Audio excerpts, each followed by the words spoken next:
Assalamualaikum warahmatullahi wabarakatuh. Salam sahabat YouTube dimanapun berada. Sekarang saya akan mau berbincang-bincang sambil membuat bakso.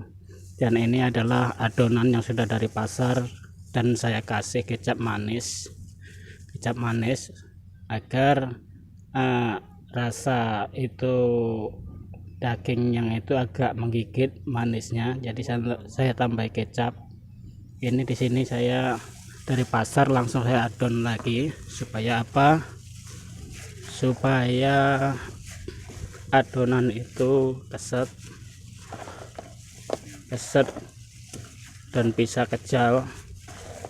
Jadi kalau dari pasar jangan langsung dibuat sahabat YouTube, harus melalui proses diadon lagi supaya satu bumbu bisa merata,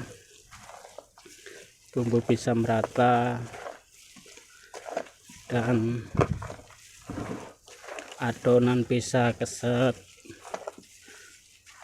Satu, yang keduanya sahabat YouTube harus hati-hati karena apa?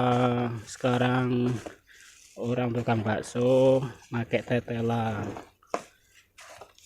daging dan tetelan. Perlu dicatat, kalau tidak hati-hati, tetelan sekarang itu tidak seperti dulu lagi. Karena apa? Tetelan zaman sekarang adalah kulit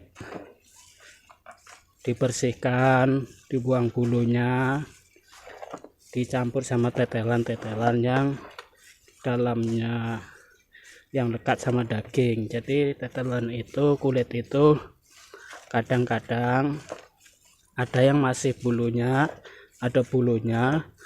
Kalau kita teledor nanti dimakan konsumen, disangkanya kulit tikus, karena kulit ada bulunya itu sudah prasangka yang enggak, yang idak-idak. Sehingga kita penjual bakso harus hati-hati. Sambil begini ngadon gini, dilihat seandainya ada yang kulit yang tidak hancur dan ada kulit yang ada bulunya, kita harus perhatikan supaya tidak dimakan konsumen.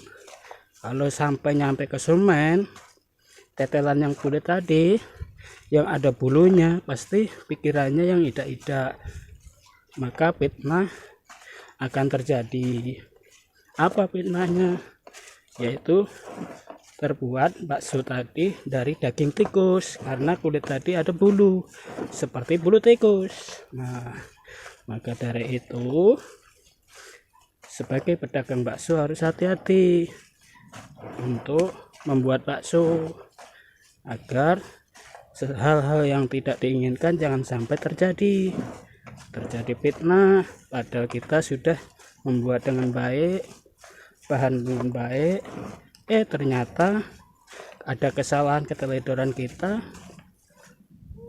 di nyampe ke konsumen bakso kita ada kulit yang ada bulu. Nah, ini sebuah pertanyaan, ini kesalahan siapa? Itu kesalahan yang tukang bakso karena tidak hati-hati. Maka itu kita sebagai pengelola jualan bakso harus hati-hati mana yang layak, mana yang tidak, karena konsumen bebas bicara apa saja. Maka itu kita yang harus waspada bila mana ada kesalahan-kesalahan. Jangan sampai usaha kita hancur oleh keteledoran kita sendiri. Jangan menyalahkan sana sini, itulah ambil poinnya bahwa kita lah yang salah.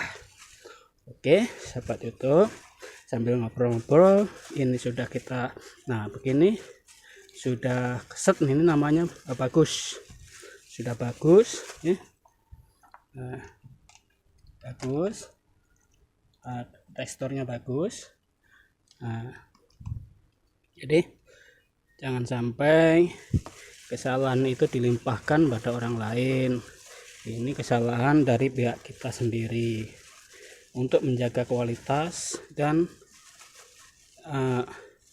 tekstur bakso itu bagus terus, maka kita jangan ibaratnya jangan malas-malas untuk mengontrol kondisi bahan-bahan yang di kita. Oke sahabat YouTube, itu untuk saran saya, rekomendasi saya bila mana bisa dipakai oleh saudara semuanya, khususnya para pedagang-pedagang bakso. Untuk sementara itu dulu.